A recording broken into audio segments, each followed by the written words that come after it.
क्या होता है जब बड़े बड़े वादे किए जाते हैं और फिर हकीकत की जमीन पर उनकी पड़ताल होती है। आज हम एक ऐसे ही विश्लेषण को समझने की कोशिश करेंगे जो भारत सरकार के दावों और जमीनी सच्चाई के बीच के कथित अंतर पर एक गंभीर टिप्पणी करता है। तो चलिए इसे समझते हैं। सोचिए, इस विश्लेषण की शुरुआत ही एक बहुत ही तीखे, एक बहुत ही चौंकाने वाले सवाल से होती है। किसी भी देश में तख्तापलट कब होता है? जब उस देश की जनता चाहे। ये लाइन अपने आप में बहुत कुछ कहती है और आगे की पूरी चर्चा के लिए एक माहौल तैयार कर देती है। तो चलिए कहानी की शुरुआत करते हैं साल 2014 से। यह विश्लेषण हमें उसी दौर में वापस ले जाता है जब, जैसा कि स्रोत बताता है, देश में उम्मीद की एक नई लहर थी। एक एहसास था कि अब कुछ बहुत बड़ा और सकारात्मक होने वाला है। लेकिन ये उम्मीद कितनी बड़ी थी? स्रोत के शब्दों में कहें तो माहौल कुछ ऐसा था मानो ये देश अब निश्चित तौर पर चीन और अमेरिका के बराबर जाकर ही दम तोड़ेगा। मतलब ये सिर्फ एक वादा नहीं था, ये एक बहुत बड़ा सपना था जो पूरे देश को दिखाया गया था। अब इस बड़े विजन को जमीन पर उतारने के लिए नारों की तो जैसे झड़ी लग गई। Make in India, digital India, startup India, 100 smart cities और किसानों की आय दोगुनी करने का वादा। स्रोत के मुताबिक ये सिर्फ योजनाएं नहीं थी, बल्कि एक नए महत्वाकांक्षी भारत की तस्वीर थी। तो ये तो हुई वादों की बात, लेकिन जमीनी हकीकत क्या है? यहीं से ये विश्लेषण उन शुरुआती उम्मीदों और आज की जमीनी सच्चाई के बीच एक कथित फासले को दिखाना शुरू करता है। तो सबसे पहले बात करते हैं मेक इन इंडिया की। वादा क्या था? वादा था कि भारत को एक आत्मनिर्भर मैन्युफैक्चरिंग हब बनाया जाएगा। लेकिन स्रोत का तर्क कुछ और ही है। वो कहते हैं कि भारत असल में मैन्युफैक्चरिंग हब नहीं, बल्कि विदेशों से पुर्जे लाकर उन्हें जोड़ने वाला एक असेंबलिंग हब बनकर रह गया है। और अपनी इस बात को वजन देने के लिए ये स्रोत एक बहुत ही दिलचस्प, कह सकते हैं एक विरोधाभास की तरफ इशारा करता है। वो कहता है कि एक तरफ आत्मनिर्भरता का नारा है, तो दूसरी तरफ प्रधानमंत्री द्वारा कथित तौर पर इस्तेमाल की जाने वाली रोजमर्रा की चीजें जैसे घड़ी, पेन, कार, चश्मा, यहाँ तक कि माइक्रोफोन भी विदेशी ब्रांड के हैं। अब शहरों की बात करें तो लक्ष्य था 100 स्मार्ट सिटीज बनाने का।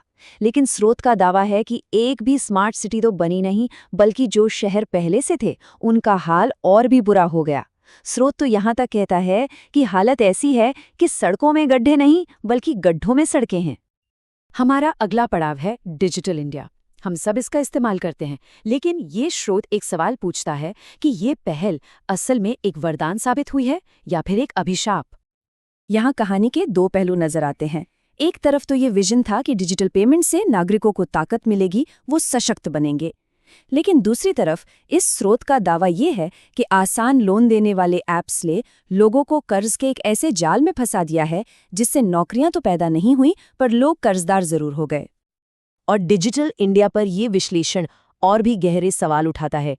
वो पूछता है कि इतनी बड़ी पहल के बावजूद भारत ने अपना गूगल, अपना यूट्यूब या फिर अपना चैट जीपीटी जैसा कोई ग्लोबल टेक प्लेटफॉर्म क्यों नहीं बनाया?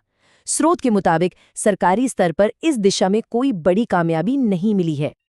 और अब हम पहुंचते हैं इस विश्लेषण के शायद सबसे चौंकाने वाले, सबसे विस्फोटक दावे पर।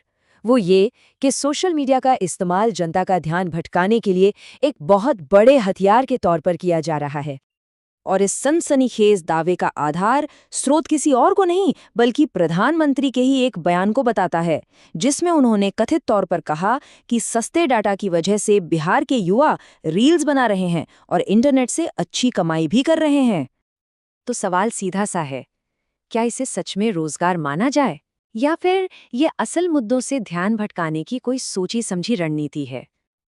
देखिए, इस स्रोत का तर्क बहुत सीधा और साफ है।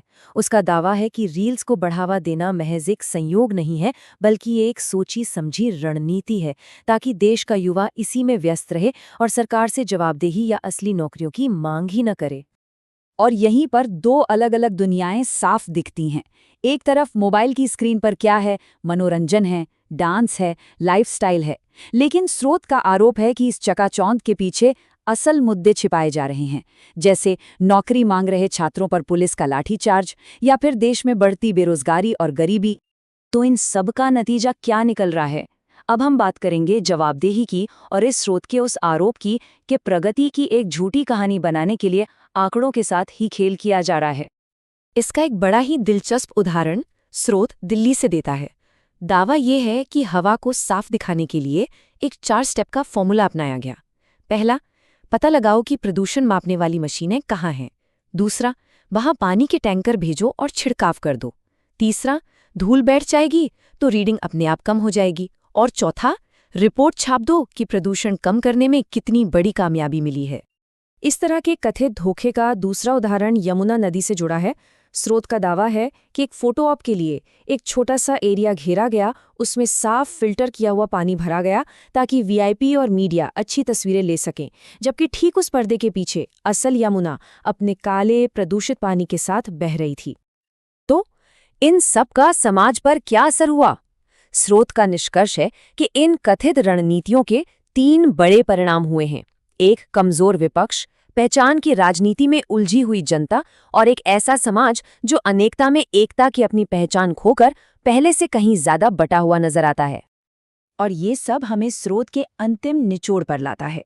उसका मानना है कि जब देश में मीडिया कमजोर हो, विपक्ष बिखरा हुआ हो, तो फिर कोई भी नेता, हकीकत चाहे कुछ भी हो, खुद को बहुत शक्तिशाली दिखा सकता है। तो ये पूरा विश्लेषण हमें एक बहुत ही बुनियादी लेकिन बहुत ज़रूरी सवाल पर लाकर छोड़ देता है। जब हकीकत और सरकारी आंकड़े दोनों एक दूसरे से मेल ना खाते हों, तो एक लोकतंत्र में जवाबदेही कौन तय करेगा?